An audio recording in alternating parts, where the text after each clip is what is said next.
ክቡር ጠቅላይ ሚኒስትሩንም ለጊዜያቸው ማመስገን ፈልጋለሁ። ጥያቄን እንደሚከተለው በንባብ አቀርባለሁ። ሀገራችን ዛሬ ያጋጠሟት ውስብስብ ችግሮች፣ ተግዳሮቶችና ስጋቶች ፖለቲካ ወለድ ሲሆኑ መፍትሄያቸውም ፖለቲካዊ እንጂ የጠመንጃ አፈሙዝ ሊሆን አይገባም። በድህነት አዙሪት ውስጥ የኖረች ሀገር ባለፉት 7 የብልጽግና አገዛዝ ዓመታት ደግሞ በእንቅርት ላይ ጆሮ ደግፍ እንዲሉ ለከፋ የጸጥታና የደህንነት ቀውስ አዙሪት ሳይክል ኦፍ ሴኩሪቲ ክራይሲስ እንዲሁም ማባሪያ የሌላቸው አውዳሚ እርስ በርስ ጦርነቶች ውስጥ አስገብቷታል። ኢህአዴግ አምባገነናዊ ልማታዊ አገዛዝ ነበር። ወደ ብልጽግና ያደረገው መለወጥ ወይም ሜታሞርፎሲስ ደግሞ የሙሉ ጊዜ ጦረኛና እልቂት ጠማቂ አገዛዝ እንዲሆን አድርጎታል። በመደማመጥና ሰጥቶ መቀበል መርህ ላይ ተመስርተን አገራዊ ልዩነቶችን በማጥበብ ሁሉን አካታች ወደሆነ ማህበረሰባዊ መግባባትና ፖለቲካዊ ስምምነት ወይም ፖለቲካል ሴትልመንት ከማምራት ይልቅ ብልጽግና ፓርቲ በሚከተለው ጠቅላይ አገዛዝ ወይም ቶታሊታሪያን ሊደርሺፕ ምክንያት ሰላም ከራቀን ከራረም።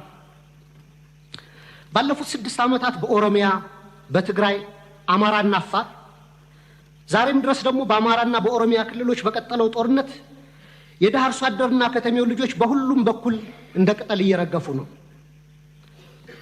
ማቆሚያ በታጣላቸው የእርስ በርስ ጦርነቶች በትሪሊየን የሚቆጠር የሀገር ሀብት ንብረት እየወደመ እንደሆነ የጠቅላይ ሚኒስትሩ የኢኮኖሚ አማካሪ ቡድን በሰራው ኢኮኖሚ ዋይድ ኢስቲሜሽን ኦፍ ዘ ኖርዘርን ኢትዮጵያን ዋር ዳሜጅ የሚል ጥናት በአንድ ዓለም አቀፍ ኮንፈረንስ ላይ ቀርቦ የሰሜን ኢትዮጵያ የጦርነት ያደረሰው ጉዳት ግምቱ 32 ቢሊዮን ዶላር እንደሚጠጋ ተተምኗል።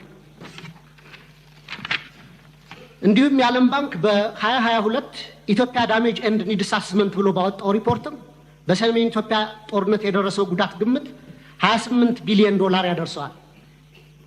አማካይ ግምቱ 30 ቢሊዮን ዶላር ነው ማለት ነው። ባለፉት 6 ዓመታት እስከ ዛሬ ድረስ ደግሞ በአማራ፣ በኦሮሚያ፣ በቤንሻንጉል ጉሙዝ፣ በደቡብ ጋምቤላ፣ አፋርና ሶማሌ ክልሎች እየተካሄዱ ያሉ ጦርነቶችና የእርስ በርስ ግጭቶች የጉዳት ግምት ከሰሜኑ ጦርነት ጋር እኩል አድርገን 30 ቢሊዮን ዶላር ምሁራዊ ግምት ብንወስድ ጠቅላላ ግምቱ ወደ 60 ቢሊዮን ዶላር ወይም በሰሞኑ የባንክ ምንዛሬ በ130 ብር ሲሰላ 7.8 ትሪሊየን ብር ገደማ ነው። በዘንድሮ በጀት ልክ ቢሰላ ደግሞ በቀጣይ 8 ዓመታት የሀገራችን በጀት የሚሆን ሀብትና ንብረት በጦርነቶችና ግጭቶች አውድመን እንዲሁም በሚሊዮን የሚቆጠሩ ወጣቶችን ጭድ አድርገን ዛሬም የጦርነት ነጋሪት እየጎሰምን ቀጥለናል።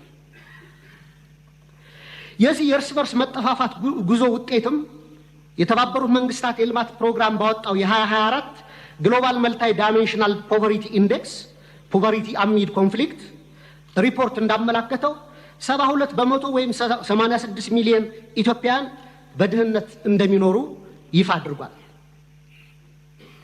የውጭ ምንዛሬ ለውጡንና የኮሪደር ስራ ተያይዞ መኖሪያና የንግድ ቤታቸው የፈረሰባቸው በመቶ ሺዎች የሚቆጠሩ ችግር ላይ የወደቁ ዜጎችም አሉ። ከቅርብ ጊዜ ወዲህ ደግሞ እንኳን ከኑሮ መሰረታቸው የተነቀሉት ይቅርና ስራ ሰርተው በላባቸው የሚኖሩ ኢትዮጵያውያን ጭምር የኑሮ ውድነቱን መቋቋምና ልጆቻቸውን ማሳደግ ተስኗቸዋል። በዚህ የድህነት ብጣኔና የኑሮ ውድነት ላይ የተጨመረው የጦርነት አዙሪት ለሀገራችን ከፍተኛ ብሔራዊ የደህንነት አደጋ አዝሏል የሚል ስጋት አለኝ። በሰብአዊ መብቶች ጥበቃ ረገድም የተባበሩት መንግስታት ድርጅት የሰብአዊ መብት ኮሚሽን በኢትዮጵያ ላይ በቅርቡ ባወጣው አፕዴት ኦን ዘ ሂውማን ራይትስ ሲቹዌሽን ኢን ኢትዮጵያ ጁን 2024 ሪፖርት በሀገራችን ላይ እየደረሰ ያለውን ከፍተኛ ሰብአዊ መብት ጥሰት በዝርዝር አቅርቧል። ሪፖርቱ እንደ ሀገር የማያወላዳ ትኩረትና አፋጣኝ እርምጃ እንድንወስድ የሚሹትን የተንሰራፉና ስልታዊ የሰብአዊ መብት ረገጣዎች የደረሱበትን አሳሳቢ ሁኔታ ያሳያል። በሪፖርቱ የተካተቱ ጉዳዮች ልብ የሚሰብሩና በጣም አሳሳቢ ናቸው። ለምሳሌ በፈረንጆቹ 23 ብቻ በተፈጸሙ 594 የመብት ጥሰቶች በትንሹ 8253 ተጎጂዎች ተመዝግበዋል። ከነዚህ ውስጥ 1106 ሲቪሊያኖች በአማራ ክልል፣ 366 ሲቪሊያኖች በኦሮሚያ ክልል ተገድለዋል። በ5 ወራት ብቻ ከ250 በላይ ሰላማዊ ሰዎች በድሮን ተገድለዋል። ከላይ ለማሳያ በሪፖርቱ የተካተተው የተጎጁ ሲቪሎች ቁጥር ሲሆን አክቹዋሊ የተጎጂዎች ቁጥር ግን ከዚህም የሚበልጥ ነው። እነዚህ የተንሰራፉ የመብት ረገጣዎችና ከህግ ውጭ ግድያዎች በፈረንጆቹ 2024-25 ዓመተ ምህረት ተባብሰው ቀጥለዋል። የድሮን ጥቃት ዛሬም በአማራ ክልል ተጠናክሮ የቀጠለ ሲሆን ህፃናትን ጨምሮ ሲቪሊያኖች እየተገደሉበትና የሲቪሊያን ተቋማት እየፈረሱ እንደሆነ ቢቢሲን ጨምሮ በዓለም አቀፍ ሚዲያዎች ተዘግቧል። በተጨማሪም ሪፖርቱ የዲሞክራሲያዊ ማህበረሰብ አስፈላጊ ምሰሶች በሆኑት ሐሳብን በነጻነት የመግለጽ፣ የመሰብሰብ፣ የመደራጀት መብት ላይ ከፍተኛ ገደቦች መደረጋቸውን በአጽንኦት አመላክቷል። ጋዜጠኞች፣ አክቲቪስቶች እና ሰላማዊ ዜጎች እውነትን የመናገር መብታቸውን በመጠቀም ተጠያቂነት እንዲሰፍን በመጠየቃቸው ብቻ ማስፈራራት፣ እንግልት፣ ስደት፣ እስራትና አለፍ ሲልም እገታና አስገድዶ መሰወር ይደርስባቸዋል ይላል ሪፖርቱ። ለምሳሌ ያለመከሰስ መብት ያላቸው አማራ የሆኑ የፌዴራልና የክልል ህዝብ እንደራሴዎች የሆኑት አቶ ክርስቲያን ታደለ፣ አቶ ዮሐንስ ቧያለው፣ ዶክተር ካሳ ተሻገር ያለመከሰስ መብት ሳይነሳ ተይዘው ለ20 ወራት ታስረው ይገኛሉ። የተቃዋሚ ፓርቲ አመራሮች የሆኑት የአብን ስራ አስፈጻሚ ኮሚቴ አባል ዶክተር ቴዎድሮስ ኃይለማርያም፣ የኢዜማ የቀድሞ ሊቀመንበር ዶክተር ጫኔ ከበደም ከታሰሩ 2 ዓመት ሊሞላቸው ነው። በተመሳሳይ በርካታ የአማራ ጋዜጠኞች እንደ ምሳሌ መስከረም አበራ፣ ገነት አስማማ፣ ጋዜጠኛ ጎበዜ ሲሳይ፣ ጋዜጠኛ አባይ ዘውዱ፣ ጋዜጠኛ ዳዊት በጋሻውና ቴዎድሮስ ንብረት፣ የአማራ ምሁራን የሆኑት ዶክተር ወንዶሰን አሰፋ፣ ረዳት ፕሮፌሰር ሲሳይ ብቸው፣ ፕሮፌሰር ማረጉ ቢበይን፣ ዶክተር ዘሪሁን ባህሪ፣ ዶክተር መሰረት ቀለመወርቅ፣ ዶክተር ገብረአብ አረሙ፣ ረዳት ፕሮፌሰር ዳኛ አበበን የመሳሰሉ ምሁራን እና ጠበቃ ለልይ ምረቱና ጠበቃ ኤርሚያስ መኩሪያ አይነት የህግ ባለሙያዎች እንዲሁም የመንግስት ሰራተኞችና ወጣቶች በአጠቃላይ 182 የሚደርሱ አማራዎች በ25 የሽብርና ህገ መንግስታዊ ወንጀሎች መዝገብ ተከሰው ያለ ፍትህ ለ20 ወራት በፍርድ ቤት ይመላለሳሉ። የዘገየ ፍትህ እንደተነፈገ ይቆጠራል እንዲሉ የፍትህ ስርዓቱ ዛሬም ቀልጣፋና ፍትሃዊ ውጤት ማምጣት እንዳልቻለ አመላካች ነው። በኢህአዴግ ጊዜ ይደረግ እንደነበረው ሁሉ ፍርድ ቤት በተደጋጋሚ ይመላለሳሉ። ፍትህ ግን እንደ ሰማይ ርቋቸዋል። በጦር ሜዳ እያዋጉ ተይዘው የታሰሩ የህወሓት አመራሮችን በአጭር ጊዜ የፈታ መንግስት በገዢው ፓርቲ አሰራሮች ላይ የሰላ ትችት የሚሰነዝሩ አማራዎችን ይህን ያህል ጊዜ ያለ ፍርድ ማሰር የገዢውን ፓርቲ አባላት ጠር ፖሊሲዎች በግላጭ የሚያሳይ ነው። የአማራ ክልሉን ጦርነት ተከትሎ ለ10 ወራት የቆየው አስቸኳይ ጊዜ አዋጅ በታወጀበት ባለፉት 20 ወራት ውስጥም በሺዎች የሚቆጠሩ አማራዎች መታወቂያቸው እየታየና በብሔር እየተለዩ ኢተኒክ ፕሮፋይሊንግ እየተደረጉ ታስረዋል። ኢሰብአዊ ለሆኑ አያያዞች መጋለጣቸውንም መንግስታዊ የመብቶች ተቋም ኢሰመቁና ዓለም አቀፍ ድርጅቶች ጭምር ገልጸውታል። የአስቸኳይ ጊዜ አዋጅ ከተጠናቀቀ በኋላ ባለፈው ወር በመዲናችን እስከ ተካሄደው የአፍሪካ መሪዎች ጉባኤ ድረስ የአማራ ልጆች ጅምላ ስር አልቆመም። የተባበሩት መንግስታት ድርጅት የሰብአዊ መብቶች ኮሚሽን ባወጣው ሪፖርት ውስጥ የተካተቱ አብዛኛዎቹ የመብት ጥሰቶች መንግስታዊ ተቋም በሆነ የኢትዮጵያ ሰብአዊ መብቶች 2016 ሪፖርት በምርመራ ጭምር የተረጋገጡ ናቸው። በተጨማሪም ኢሰመጉ፣ አምነስቲ ኢንተርናሽናል፣ ሂውማን ራይትስ ዋች፣ ሲፒጄ እና የአውሮፓ እና የአሜሪካ ኤምባሲዎች ጭምር ባወጣቸው ሪፖርቶች እና መግለጫዎቻቸው አሳሳቢነታቸውን ገልጸዋል። መንግስታዊ ኢሰመጉ ጥቅምት 13 2017 ባወጣው ሪፖርትም በአዲስ አበባ በአማራና በኦሮሚያ ክልሎች የተለያዩ አካባቢዎች በርካታ ዜጎች ያስገድዶ መሰወር ወይም ፎርስድ ዲስአፒራንስ ሁኔታ ሊያቋቁም በሚችሉ እና ያሉበት ሳይገለጽ በተራዘመ ስር ውስጥ እንደሚገኙ ተመላክቷል።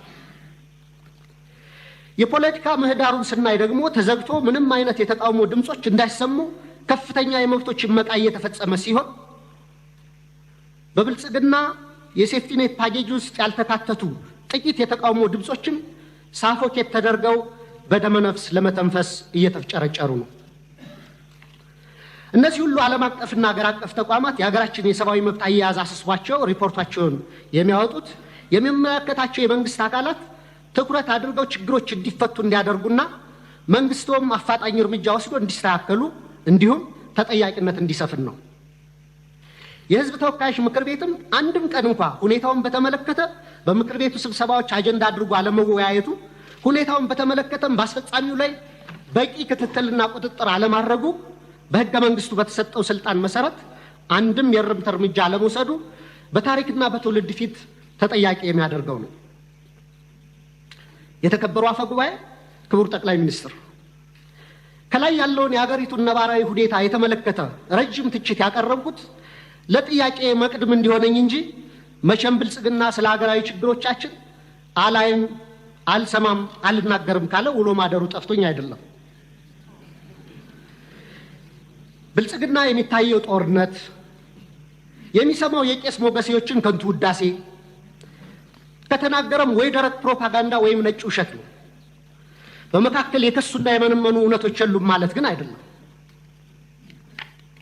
ወደ ጥያቄ ስገባ ባለፉት 7 ዓመታትና ከዚያም በፊት ባሉ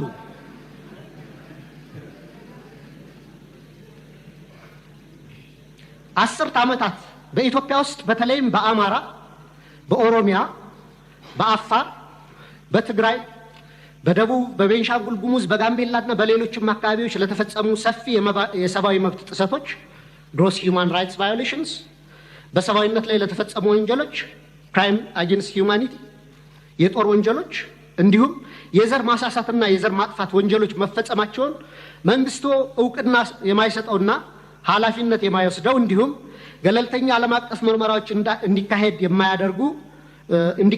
የሚደረጉ ጥሪዎችን የሚያጣጥለው ለምንድን ነው? የሽግግር ፍትህ ከመጀመሩ በፊት እነዚህ ወንጀሎች በገለልተኛ ዓለም አቀፍ ተቋማት ተመርምረው የተፈጸሙ ወንጀሎች እንዲለዩ አትሮሲቲ ዲተርሚኔሽን እና በስማቸው እንዲጠሩ መደረግ አለበት።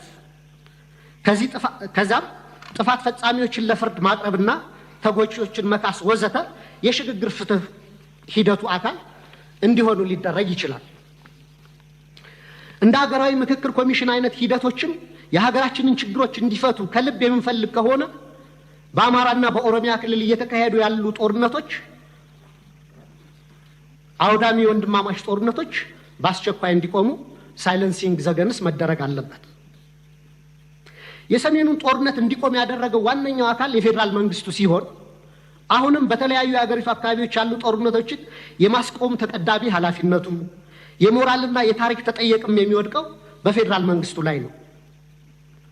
መንግስታዊ ያልሆኑ ተፋላሚዎች ኃላፊነታቸው በሁለተኛ ደረጃ የሚታይ ነው።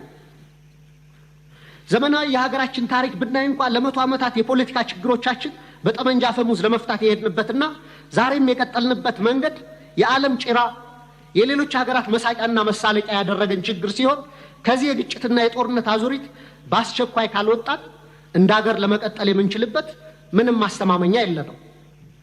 በዚህ ረገድ መንግስት ዋነኛ ኃላፊነት ይኖርበት እንጂ የአማራ ፋኖ ኃይሎችና የኦሮሞ ነጻነት ሰራዊትም ጦርነቶችን ለማስቆምና የሚታገሉላቸው ዓላማዎች በሰላማዊ መንገድ እንዲመለሱ ማድረግ የሚቻልባቸውን እድሎች ሁሉ አሟጣው እንዲመለከቱ፣ ለሰላም ለሚደረጉ አገራዊም ሆነ ዓለም አቀፋዊ ጥሪዎችና ጥረቶች መሳካትም የድርሻቸውን እንዲወጡ በወከለኝ የባህር ዳር ከተማ ህዝብ በመላ ኢትዮጵያና በራሴ ስም ጥሪ ማቅረብ እፈልጋለሁ። በጣም አመሰግናለሁ። እናመሰግናለን። በመቀጠል የተከበሩ መሐመድ አህመድ ቆቤ። ክቡር ዶክተር ደሳለኝ ሰፋ ያለ የጥያቄ መቅድም ካነበቡልን በኋላ አንድ ጥያቄ ጠይቀዋል። ለዚያ ጥያቄያቸውም ራሳቸው ምላሽ ሰጥተዋል። ጠይቀው ስለመለሱ እንዲሁ ማለት ይቻላል። ነገር ግን ለሳቸው ክብር፣ ለዚህ ምክር ቤትም ክብር ሲባል አንዳንዶቹ ነገሮች በግርድፉ አንስቼ አልፋለሁ። አንደኛ፣ ይህን ጦር ሰባቂ መንግስት በዚህ ልክ ክሪቲሳይዝ ሲያደርጉት ህዝብ እንዳይወጣ፣ እንዳይገባ፣ እንዳይማር፣ እንዳያርስ፣ ማዳበሪያ እንዳይወስድ ያደረገውን ኃይል ምን ነው አላየኸውም አልሰማውም አሉት። በህዝብ መሰብሰቢያ በእርሶ ከተማ ቦምብ ንጹሃን ሰዎች የሚንቀሳቀሱበት ቦታ ላይ የሚያፈነዳን ኃይል ምን ነው ዝም አሉት?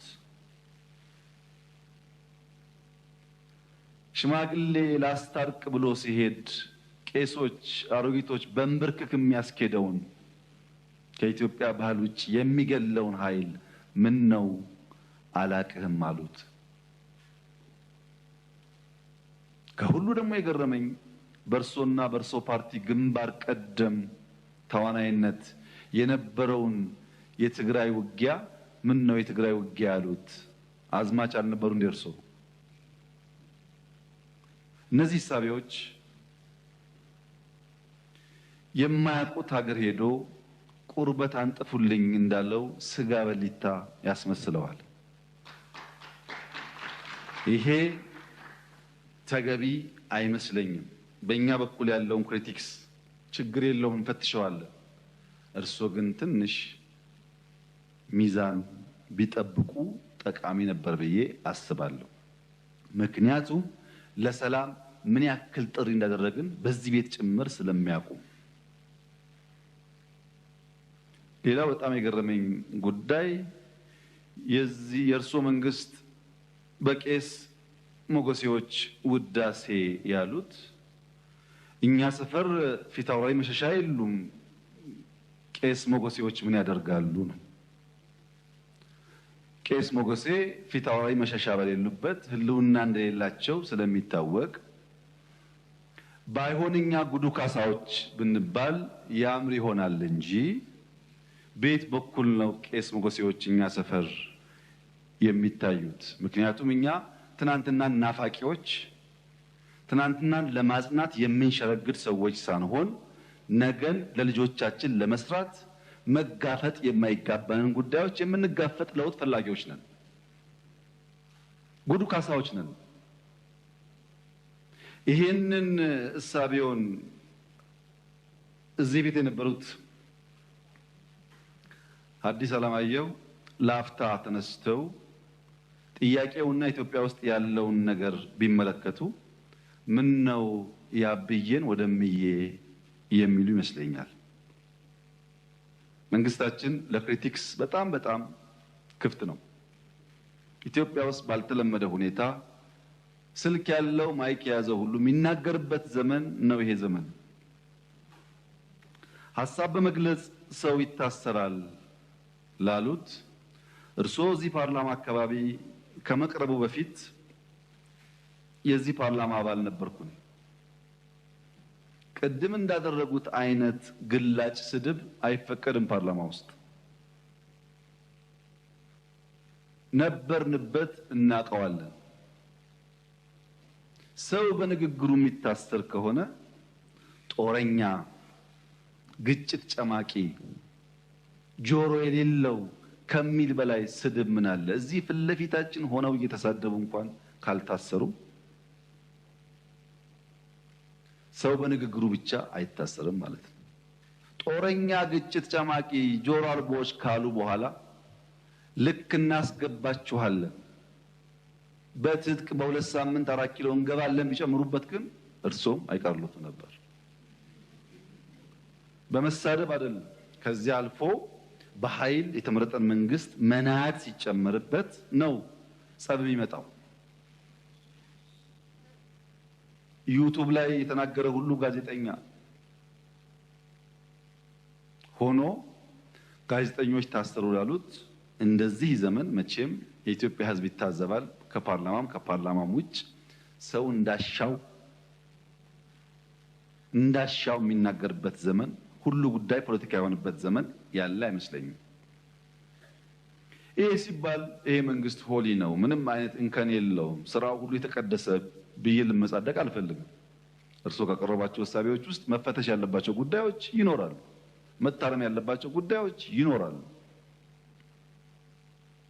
በእስርም በክስ ሂደትም በሌላም ጉዳይ መንግስት ሁልጊዜ ራሱን ክፍት አድርጎ መፈተሽ አለበት። እንከን የለኝም የሚል መንግስት አያድግም። ነገር ግን ሚዛን ሲጠፋ ለሚሰማውም ትውልድ ለእርሶም ፓርቲ ጉዳት ያለው ስለመሰለኝ ነው። ምክንያቱም ይሄ መንግስት አሁን ያለው መንግስት የእርሶ ፓርቲ መንግስት ሆኖ ያቋቋመው ነው። የእርሶ ፓርቲ ሊቀመንበር የኔ ካቢኔ አባል ናቸው። የእርሶ ፓርቲ አመራሮች በአማራ ክልል በአዲስ አበባ ክልል ውስጥ በአዲስ አበባ ከተማ ውስጥ አመራሮች ናቸው። በጋራ የምንመራው መንግስት ነው። እናንተም ስላላችሁ እኛም ስላለንበት ሰዎችም ስለሆን ስንፍናዎች ይኖራሉ፣ ድካሞች ይኖራሉ፣ መታረም የሚገባቸው ጉዳዮች ይኖራሉ። ለምሳሌ ጦርነት በሚመለከት ወደ ኋላ መለስ ብለው የኢትዮጵያን የ100 ዓመት ታሪክ ይመልከቱ። በ100 ዓመት ጊዜ ውስጥ 7 ዓመት ሙሉ ከአንድም ጎረቤት ጋር ያልተዋጋ ብቸኛው መንግስት የኛ መንግስት ነው። ባለፉት 7 ዓመታት ከየትኛውም ጎረቤት ጋር አንድ ጥይት አልተኮሰም። እኔ በታሪክ የማውቀውን ሳይሆን በአካል የማውቀውን ግን ላስታውሶ በ83 ገብቶ 84 መንግስት የመሰረተው የኢህአዴግ መንግስት እስከ 90 ዓመተ ምህረት ባለው 6 ዓመት ጊዜ ውስጥ መጀመሪያ ከሳውት ሱዳን ኢታንግ ላይ፣ ቀጥሎ ከሱዳን፣ ቀጥሎ ከኤርትራ ውጊያ አካሂዷል። በኋላ የሶማሌውን ሳይጨመር ማለት ነው። በ7 ዓመት ጊዜ ውስጥ በደርግም የሚያውቁት ታሪክ ነው።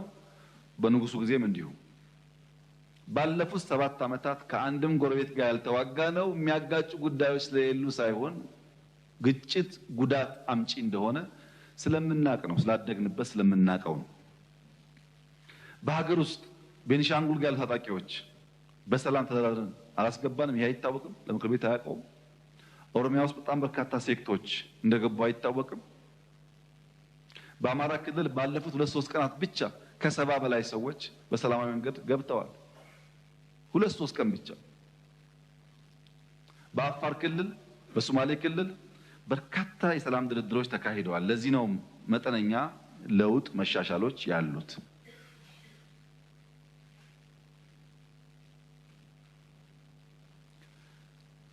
ስለታሰሩ እስረኞች ያነሱት ይህ ፓርላማ እነዚህን እስረኞች ስንቴ ጎበኛቸው? ሄዳችሁ አላያችሁም? አልጎበኛችሁም? በሚዲያ ይቻል ውስጥ ጎበኙ።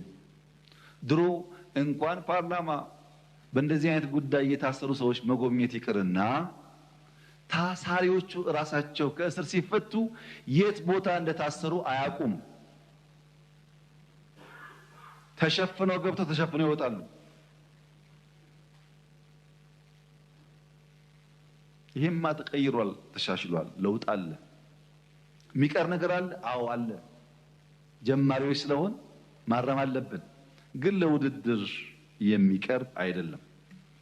ብልጽግና በየትኛው መመዘኛ ከኢህአዴግ ጋር አይወዳደርም። በአደረጃጀቱ፣ በእሳቤው፣ በተግባሩ፣ በሚመራበት መርህ ለውድድር የሚቀርብ አይደለም።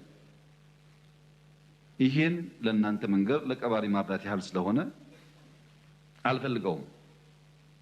እኛ ተመርጠን ሳለ ሙሉ በሙሉ ብቻችንን መንግስት መሆን ስንችል በህግም በሞራል የለም ለሰላማችን ሲባል ከሚፎካከሩ ኃይሎች ጋር በጋራ መንግስት እንፍጠር ያልነው ሰላም ፍለጋ ነው። ሰላም ፍለጋ የታጠቀ ኃይሉ በነፃ ይግባ ሳይጠየቅ ይግባ ብለን ያወጅነው ሰላም ፍለጋ ነው። በየመድረኩ ሰላም ሰላም ሰላም እንለውም የሰላም ፋይዳ ስለሚገባ ነው። ኢንክሉሲቭ ናሽናል ዲያሎግ ኢትዮጵያ ውስጥ ሲለመን የከረመ አጀንዳ ነው። ጠቃሚ ነው። በሺህ የሚቆጠር ሰው ያለውን ማንኛውም ሀሳብ በነፃነት እያነሳበት ያለ አውድ ነው።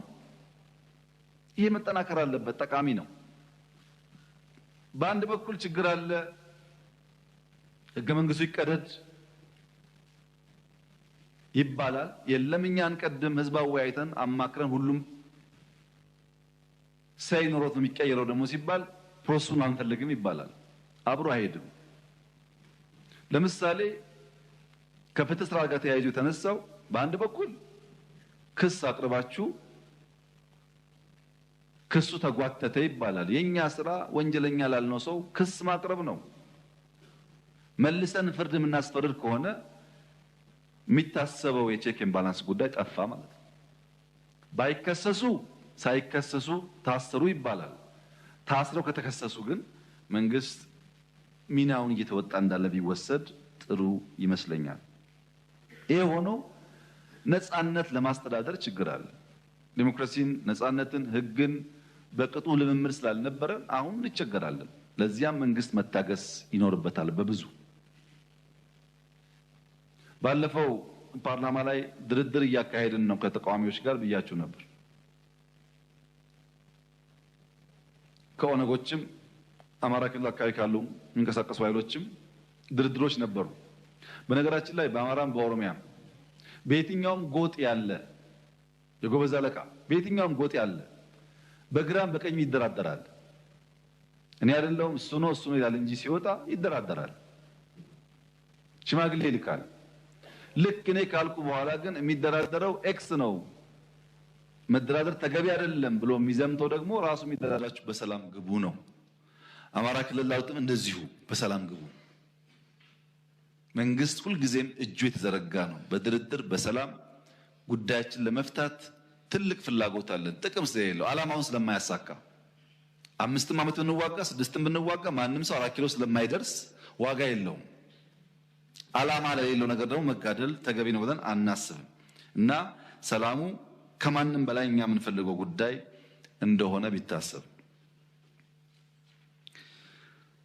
ሁሉ ነገር ጨለማ ነው፣ ሁሉ ነገር ጥፋት ነው፣ ሁሉ ነገር አዘቅት ነው፣ ሁሉ ነገር የለም ላሉት ክቡር ዶክተር ደሳለኝ እኔ ለእርሶ ነው ያዘንኩት። ምክንያቱም በዚህ ሁሉ ጨለምተኝነት፣ በዚህ ሁሉ ፔሲሚዝም ድንገት እድል ቢቀናውት ለኢትዮጵያ ሕዝብ ምንድን ነው የሚሰጡት? እርሶ በጨለማ ተውጠው ከጨለማ ብርሃን አይወጣ፣ ከጭንቀት ብርሃን አይወጣ። ተስፋ እንዴት አይሰንቁም? ይሄን አልቻላችሁም እኔ መጥቼ ቀይረዋለሁ እንኳን ቢሉን ነው የሚሻለው እንጂ ሁሉ ነገር ጨለማ ከሆነ ጥሩ አይደለም። ፖለቲካ የሚፈለገው በጨለማ ውስጥ በችግር ውስጥ ተስፋን ማሳየት ነው፣ ለውጥን ማሳየት ነው፣ ወደዚያ ሰውን መምራት ነው፣ መጨበጥ ነው እንጂ ችግር ብቻ መናገር አይደለምና የምንውልበት የምንሰማው የምንነጋገርበት ጉዳይ በገደል ማሚቶ ተመልሶ እያስተጋባብን እሱ ነገር እየኖርነው እንዳይሆን ጥንቃቄ ቢደረግ መልካም ነው ለማለት ነው። እና ይሄ ሁሉ የመለስኩት እርሶ ምላሽ እንደማይፈልጉ ቢናገሩም ለተከበረው ምክር ቤት ክብር ሲባል አንዳንዱ ጉዳይ ቢታይ ብዬ ነው። ካነሷቸው ጫፍ የወጡ ክሪቲክሶች እና ሂሶች መካከልም ቢሆን ለኛ ጠቃሚ የሚሆኑትን ጉዳዮች ግን ፈትሸን እንወስዳለን። ማደግ ስለምንፈልግ መለወጥ ስለምንፈልግ ከማንም ወገን የሚነሳ ክሪቲክስ በግርድፉ መጣል አንፈልግም። ሚዛናዊነት ግን ከርሶ እና ከመሰሎቹ እንጠብቃለን ለማለት ነው። ፕሪቶሪያ በሚመለከት ፕሪቶሪያ